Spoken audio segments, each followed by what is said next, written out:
So today I'm gonna install this Winegard square shooter. So let's put it together and we'll install it and see what type of signal we get on it today.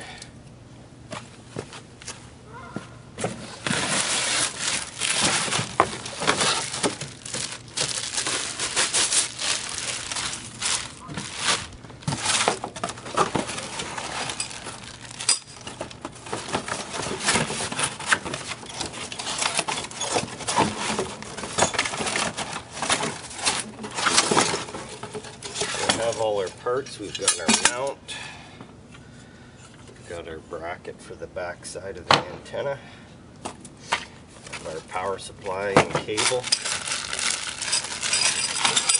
Get all of our parts here.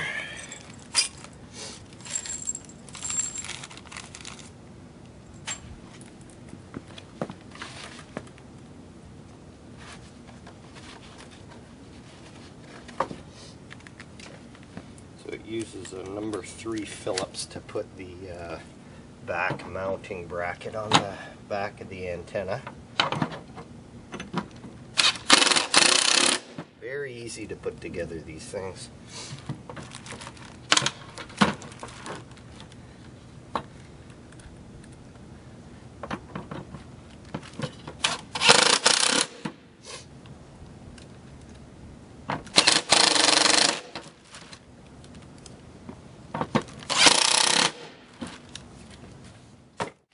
So there you have it. We have our antenna.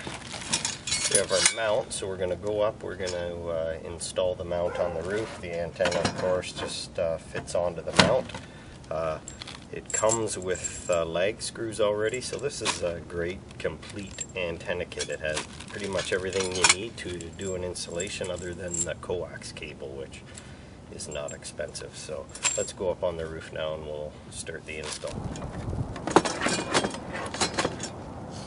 The first thing I'm going to do is try and find a roof joist that we can lag the 2 center lag screws for the mount to make sure it's nice and secure with the roof. I usually use a hammer to find it.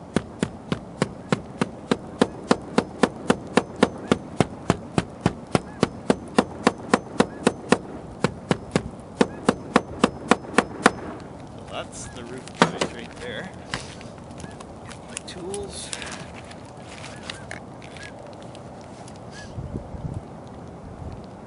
Half-inch socket, because the lag screws have a half-inch head on them. So the mount has basically 4 screw holes here and 2 in the center. So I'm going to put these 2 into the roof joist, and then I usually put 2 here to stabilize it, so that way it'll be nice and secure in the roof.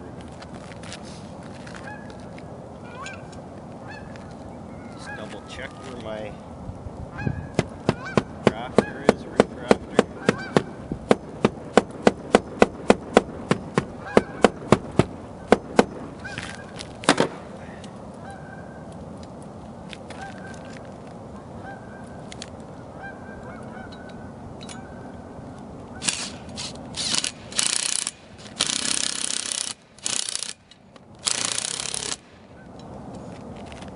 There we go, there's the first one. Move this out of the way.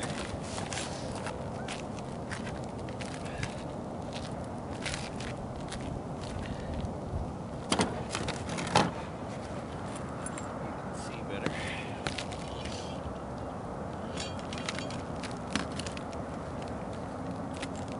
Second one in. Again, we're going into the center of the roof rafter.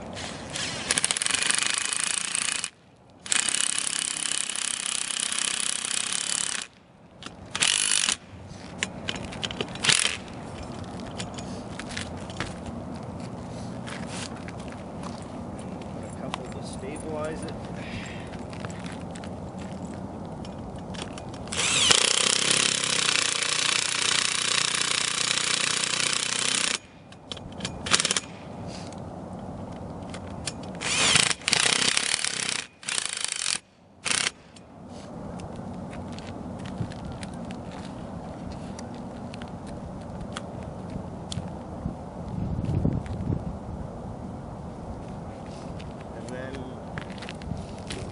bracket, I always do the center long bolt up tight first. And we eyeball the mount to make sure it's level. If you want to use a level to level it up, you can do that as well. It's not like a satellite dish. It doesn't have to, the mount doesn't have to be perfectly level, but you want it pretty level.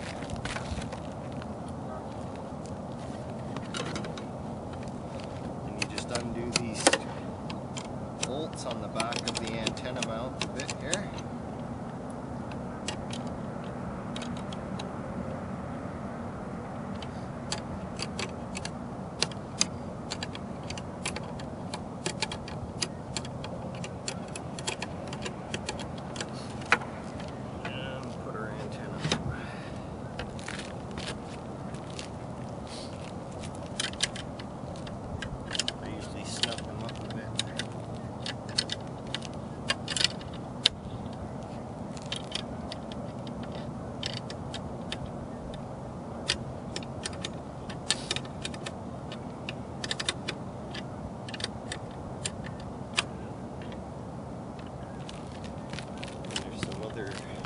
Here we want to tighten up this top bolt here. Not too tight because you still want to be able to move the antenna back and forth. You want to make sure that the antenna is sitting fairly level. It's not pointing up or down. That might be that our mount is too.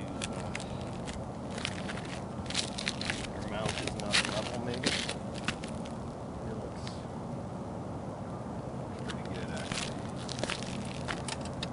Tighten everything up now.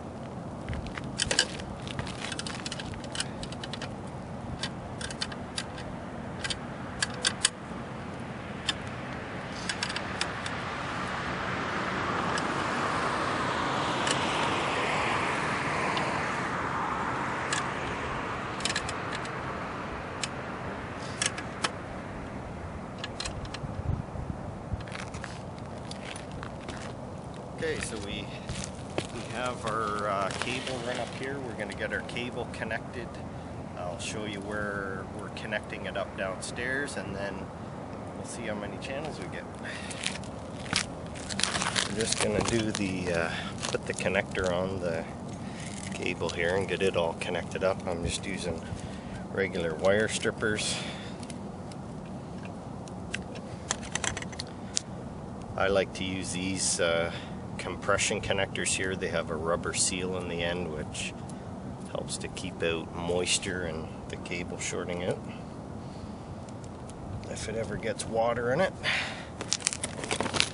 So this is the compression crimping tool. Gives you a good solid crimp so you're not going to have the cable pull off. So that makes it nice and solid. I like to leave a bit of a drip loop here so that, again, the water isn't going to run up into the cable. So that's always a good plan. The cable too, I always like to run it up inside the pipe.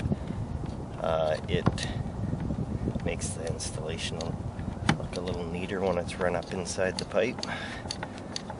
The connection here is a little bit up inside and behind the bracket, so sometimes it can be a little difficult to get your fingers in there to get the connector on, but once you get it on, then I usually use a tool 7/16 wrench just to snugly fit that connector on there good. Just tighten it slightly, don't over tighten it or you'll break it.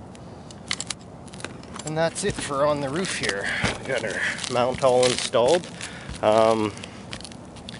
Last thing for me to do would be to tar the bracket up here, because we do not want the roof to leak. So actually, you know what, I am going to lower the camera here so you can see what I'm doing. So, here's the bracket there. So what I like to do is cover up all of the bolts. So So all of the lag screws that you put in, cover them up with tar. Cover any extra holes up that don't have lag bolts in. And then I like to run tar completely around the perimeter of the mount. You can see what I'm doing here, and that way there's absolutely no way tar can get in and cause a leak in your roof. So just do a complete seal around it. Get all of the bolts and any holes in the mount covered with tar, and you're good to go. So to run the cabling into the house, I strapped it to the back of the east trough. That way you can't see it. It's nice and hidden. And then it just goes down and into the house where the other cabling goes in, down by the electrical panel. Okay, so now we're going to hook everything up here in the basement. The customer already has a splitter. They were on Rogers. They're disconnecting Rogers, so they already have their two TVs connected to a splitter here. So we're going to connect the amplifier and power injector for the square shooter antenna. Well, we're going to connect everything here in the panel. So this is our injector here. We have, this is the TV side, which will feed to the splitter. This is where the antenna in goes in. It's marked, it says antenna. And then we have the power in. So I'm going to connect the splitter here to the TV side. This is our line that's coming in from the outside, from the antenna. So it says here ANT for antenna. We'll connect that there. And then we have our cable that came with the antenna. This is our power injector to put power to the preamplifier that's built into the square shooter antenna. The preamplifier obviously helps to boost the signal quality. We'll plug it in there. We'll clean all the wires up, of course, once we're done. Once I plug this in, it'll give me a, should give me a red power light. I'm going to plug it in where it says power. There's our red power light, so we know everything's connected properly. And the power injector is getting power. So we'll clean all that up later, but that's how everything hooks up.